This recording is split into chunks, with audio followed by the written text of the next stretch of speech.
Hello साथियों, नमस्कार। मैं टीम स्टार क्लासेस से आशीष तिवारी एक बार पुनः आप सभी लोगों का हार्दिक स्वागत करता हूं। आज हम आपके सामने पारिस्थितिकी तंत्र के बारे में आपसे हम चर्चा करेंगे। इसके पिछली वीडियो में हमने आपसे पारिस्थितिकी के बारे में चर्चा की थी। अब पारिस्थितिकी तंत्र को समझते हैं। पारिस्थितिकी तंत्र को अंग्रेजी भाषा में इकोसिस्टम कहते हैं। पारिस्थितिकी तंत्र को अंग्रेजी भाषा में हम क्या बोलते हैं? इकोसिस्टम। अब देखते हैं आगे। अब देखिए, यहाँ पे हमने एक छोटा सा चित्र बनाया है, उसको समझते हैं। अब यहाँ पे हमने देखिए यहाँ पे एक बॉक्स बनाया है जिसमें हमने वैज्ञानिक अध्ययन लिखा है। ऐसा क्यों? क्योंकि यहाँ पे जीव ना हो और यहाँ पर अंतःक्रिया ना हो। यहाँ पे जीव और अंतःक्रिया का क्या मतलब है उसको समझते हैं। अब इकोसिस्टम, जीव के बिना जो है पारिस्थितिकी तंत्र का निर्माण संभव नहीं है। ठीक ना? अब देखते हैं इसका जो है फैक्ट। जीव की प्रकृति एवं उसकी कार्यात्मक क्षमता का अध्ययन करना ही पारिस्थितिकी तंत्र कहलाता है। जीव की प्रकृति का कार्यात्मक क्षमता का वैज्ञानिक अध्ययन करना जो है आपका इकोसिस्टम यानी पारिस्थितिकी तंत्र कहलाता है। क्लियर? अब आगे देखते हैं। अब यहाँ पे हमने लिखा है जैविक और अजैविक। अब इसको समझते हैं। जैविक का मतलब सजीव और अजैविक का मतलब निर्जीव। अब जो है जैविक का अजैविक पर और अजैविक का जैविक पर जब तक अंतःक्रिया नहीं होगी तब तक आपका इकोसिस्टम का निर्माण नहीं होगा। और जब जो है जैविक का अजैविक पर और अजैविक का जैविक पर दोनों के साथ मध्य में आपका जो है संपर्क होने लगेगा तो फिर वही जो है आपका इकोसिस्टम का निर्माण होने लगेगा। ठीक ना? अब आगे देखते हैं, इसकी परिभाषा को समझते हैं। अब परिभाषा क्या इसकी है इसको देख लें। परिभाषा इसकी है कि जीव की प्रकृति एवं कार्यात्मक क्षमता का हम जब वैज्ञानिक अध्ययन करते हैं तो वह हमारा क्या कहलाता है? पारिस्थितिकी तंत्र कहलाता है। यानी किसी भी जीव की प्रकृति एवं उसकी कार्यात्मक क्षमता का जब हम वैज्ञानिक अध्ययन करते हैं तो हमारा पारिस्थितिकी तंत्र कहलाता है। और दूसरा फैक्ट देखते हैं कि जैविक का अजैविक पर, अजैविक का जैविक पर पड़ने वाला या दोनों के मध्य होने वाली क्रिया का वैज्ञानिक अध्ययन पारिस्थितिकी तंत्र होता है। क्लियर? अब देखते हैं आगे। यहाँ पे एक छोटा सा हमने फैक्ट लिखा है कि पार्क महोदय ने पारिस्थितिकीय तंत्र को पारिस्थितिकीय संरक्षण का पर्यायवाची कहा। पार्क महोदय ने पारिस्थितिकीय तंत्र को पारिस्थितिकीय संरक्षण का पर्यायवाची कहा है। और ये कब कहा? 1980 में। जानकारी स्पष्ट हो गई ना? अब आगे देखते हैं कुछ अहम फैक्ट जो कि हमने यहाँ पे नहीं लिखा, उसको हम बता दें आपको। पारिस्थितिकीय तंत्र को अन्य नाम से भी जानते हैं हम, उसको समझते हैं। पारिस्थितिकीय तंत्र को अन्य किन नामों से जाना जाता है? तो पहला आपका है पारितंत्र। ठीक ना? पहला आपका है पारितंत्र। और दूसरा आपका सामुदायिक विज्ञान। इसको आप ध्यान दीजिएगा।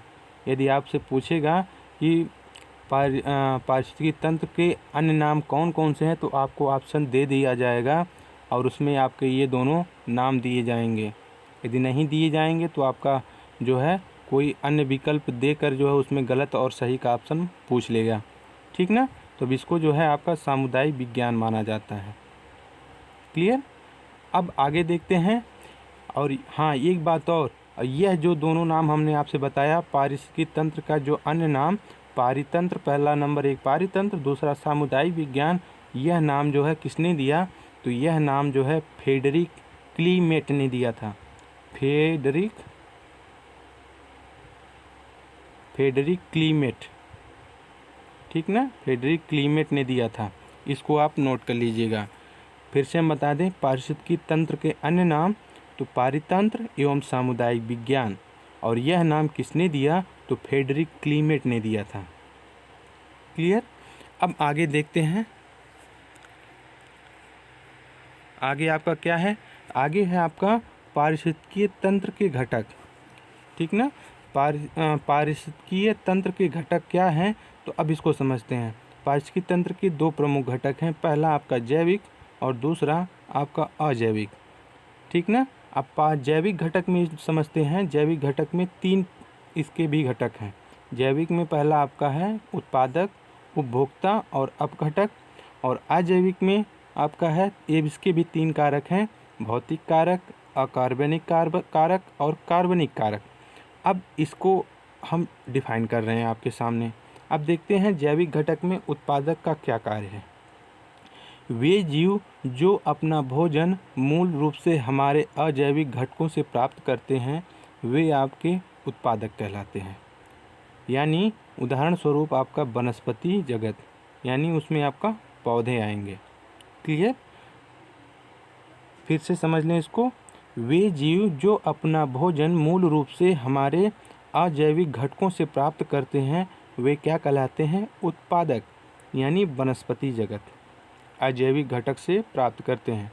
अजैविक घटक का मतलब यहाँ पे आपका क्या हो गया, पौधे होंगे तो मिट्टी आपकी अजैविक घटक में आएगी, मृदा, ठीक ना, आपकी हवा, आपके पर्वत पठार, ये आपके अजैविक घटक में आएंगे।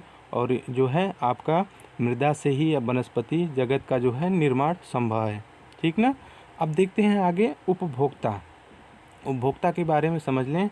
दूसरा जैविक घटक का कारक है उपभोक्ता, जो पोषण के लिए उत्पादक पर निर्भर हो, जो पोषण के लिए उत्पादक पर निर्भर हो, वे उपभोक्ता कहे जाते हैं। क्लियर, फिर से समझ लें इसको। उत्पादक आपने समझ लिया, अब उपभोक्ता का बारी है। जो पोषण के लिए उत्पादक पर निर्भर होते हैं, जो पोषण के लिए उत्पादक पर निर्भर होते हैं, वे उपभोक्ता कहे जाते हैं। इनके 3 प्रकार निम्नलिखित हैं। पहला आपका है प्राथमिक उपभोक्ता। वे उपभोक्ता जो शाकाहारी होते हैं तथा ये पौधों पर या किसी अन्य भाग से भोजन ग्रहण करते हैं। क्लियर, इसमें आप समझ लें, इसका उदाहरण जैसे मान लीजिए टिड्डा हो गया, ठीक ना, या खरगोश हो गया। अब इसको आगे देखते हैं। इसका दूसरा जो है द्वितीयक उपभोक्ता, ये उपभोक्ता जो मांसाहारी होते हैं एवं ये भोजन के लिए जीव जंतुओं एवं मांस का प्रयोग करते हैं। क्लियर, अब देखते हैं तृतीयक उपभोक्ता। ये जो है सर्वाहारी होते हैं और ये वे उपभोक्ता होते हैं जो शाकाहारी एवं मांसाहारी के दोनों गुण पाए जाते हैं, जैसे आपका मनुष्य। क्लियर, अब आगे देखते हैं अपघटक। तीसरा जो है कारक जो है जैविक घटक का अपघटक है, इसको समझते हैं। ये पोषण चक्रण में मदद करते हैं, पोषण के चक्रण में मदद करते हैं। अपघटक कैसे, इनके पहले देख लीजिए। इसके अपघटक के 2 पार्ट हैं, पहला आपका कवक, दूसरा जीवाणु। अब इनको समझते हैं ये क्या है। कवक और जीवाणु जो है ये कैसे पोषण के चक्रण में मदद करते हैं, उसको समझते हैं। क्योंकि ये मृत पौधे एवं जंतुओं के शरीर को अपघटित करते हैं। जैसे आप सब देखते हैं कि कोई भी मृत जानवरों को हम खुले क्षेत्र में फेंक देते हैं तो फिर उसमें देखिए कुछ समय बाद बदबू आने लगती है, ठीक ना। तो ये कवक और जीवाणु जैसे ही शरीर में नमी पाते हैं वो तुरंत प्रवेश कर जाते हैं, और प्रवेश करने के बाद धीरे धीरे इनका अपघटन करने लगते हैं और मिट्टी में मिला देते हैं। और मिट्टी में मिलाने के बाद फिर जो है पौधे आपका इन्हीं कवक और जीवाणुओं की सहायता से जो जंतु के या किसी पौधे के मृत शरीर को गलाए रहते हैं ज़मीन में, वो खाद का काम करते हैं, पोषण का काम करते हैं। और फिर वही पौधा जो है, फिर उस पौधे से जो फली या हमें खाद्य पदार्थ मिलते हैं उसको हम ग्रहण करते हैं। यही जो है अपघटक जो है हमारे लिए बहुत ही महत्वपूर्ण, हमारे दैनिक जीवन काल में इनका जो है बहुत ही महत्वपूर्ण स्थान है। यदि ये ना होते तो शायद हमको खाने के लिए भी दिक्कत का सामना करना पड़ सकता था, ठीक ना। तो कवक और जीवाणु जो है हमारे दैनिक जीवन में बहुत ही अहम भूमिका निभाते हैं। अब जानकारी स्पष्ट हो गई होगी। अब देखते हैं अजैविक कारक में भौतिक कारक, इसको समझते हैं। इसमें जीव के जीवन को अस्थायी या सीमित करने के योगदान करने वाला कारक भौतिक कारक कहलाता है। यानी फिर से समझते हैं इसको। इसमें जीव के जीवन को अस्थायी एवं सीमित करने में योगदान करने वाला कारक भौतिक कारक कहलाता है। ठीक ना। अब इसमें देखिए भौतिक कारक में एक सीमित है और एक स्थिर है। ठीक ना। तो अब देखते हैं इसमें, जैसे उदाहरण में आप देख लीजिए सूर्य की किरण, तापमान, वर्षा और आर्द्रता। अब यानी भौतिक कारक ना होते तो जो है हमारा जो फसल का चक्रण है वो सही सिस्टम उसका नहीं बन पाता। ठीक ना। इस सूर्य का किरण जो है हमें नहीं प्राप्त होता तो क्या सूर्य की किरण की सहायता से क्या कोई भी पौधा अपना भोजन बना पाता? कभी नहीं। तापमान यदि आपका उस पौधे के अनुसार ना मिले तो क्या पौधा जीवित रह सकता है? नहीं रह पाएगा। वर्षा अपना सही समय पे ना हो तो क्या पौधा जीवित होगा? नहीं होगा, क्योंकि आज इस समय वर्तमान में इसमें धान की खेती हो रही है तो क्या वर्षा ना होती तो हम कितना पानी जो है वह अपने खेतों को कितना हम ना दे पाते। वाटर लेवल भी आपका कम होने की कगार पर है। बारिश ना होती तो जो है आप पानी के लिए तरस जाते। लेकिन अब वहीं पर एक और है आर्द्रता।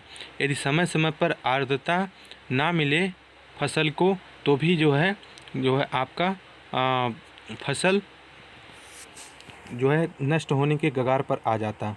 तो भौतिक कारक भी हमारा बहुत ही महत्वपूर्ण अहम रोल निभाता है।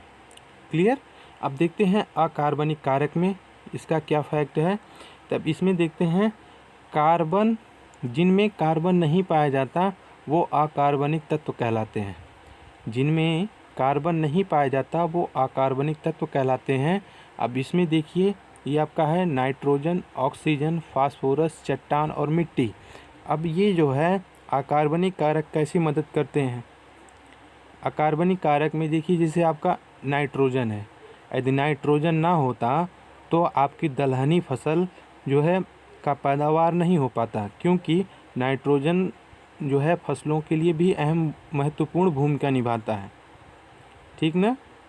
और ऑक्सीजन की सहायता से पौधे जो है पौधे ऑक्सीजन को निष्कासित करते हैं, O2 को सोख लेते हैं, तभी जो है आपका जो है फसल का चक्रण अच्छे ढंग से चलता है। फास्फोरस, यदि मिट्टी में फास्फोरस की मात्रा ना होती तो भी दिक्कत होती। ठीक ना। और चट्टान और मिट्टी तो आप समझ ही रहे हैं, मिट्टी में तो हमारा सब कुछ है। ठीक ना। अब इस तरह से आपका ये अकार्बनिक कारक क्लियर हुआ। अब देखते हैं कार्बनिक कारक को। कार्बनिक कारक जिनमें कार्बन पाया जाता है, जैविक तथा अजैविक के बीच की कड़ी को कार्बनिक कारक कहा जाता है। जैविक अजैविक के बीच की कड़ी को कार्बनिक कारक कहा जाता है। जैसे आपका कार्बोहाइड्रेट, प्रोटीन और ह्यूमस। ठीक ना। कार्बोहाइड्रेट, प्रोटीन और ह्यूमस ये आपके कार्बनिक कारक हैं। ये जैविक और अजैविक के बीच की कड़ी को कार्बनिक कारक कहा गया, और वो कार्बनिक कारक कार्बोहाइड्रेट, प्रोटीन और ह्यूमस। क्लियर। अब जो है जैविक अजैविक, तो जैविक में जैसे हम हो गए मतलब एक सजीव प्राणी, और अजैविक में आपकी मिट्टी हो गई। तो मिट्टी यदि ह्यूमस ना प्राप्त करे तो जो है वो कैसे अपने पौधे को बड़ा करेगी, और साथ साथ कैसे उसमें फलियाँ लगेंगी, वो चीज़ यहाँ पर मायने रखता है। तो वही चीज़ जो है आपका पौधे से ही हम प्रोटीन प्राप्त करते हैं, चाहे वो गेहूँ हुआ, चाहे वो चावल हुआ, चाहे वो सोयाबीन हुआ, कुछ भी आपका जो है आपकी फसलों से आपको प्रोटीन, कार्बोहाइड्रेट, तमाम चीज़ें जो है मिनरल, कैल्शियम आपको प्राप्त होते हैं। तो ये जो है कार्बनिक कारक का चक्रण इस तरह होता है और वो हमें प्राप्त होता है। तो यही आपका पारिस्थितिकी तंत्र आपके सामने हमने ये चैप्टर रखा। आपको वीडियो कैसा लगा अपना सलाह, अपनी विचार टीम स्टार क्लासेस को ज़रूर देना। और अगले चैप्टर में हम आपसे फिर मिलेंगे, लेकिन इस वीडियो को आप लाइक, शेयर और सब्सक्राइब करना ना भूलें, ठीक ना। और अपना ख्याल रखिए, फिर मिलते हैं अगले वीडियो में। टेक केयर, जय हिंद, जय भारत।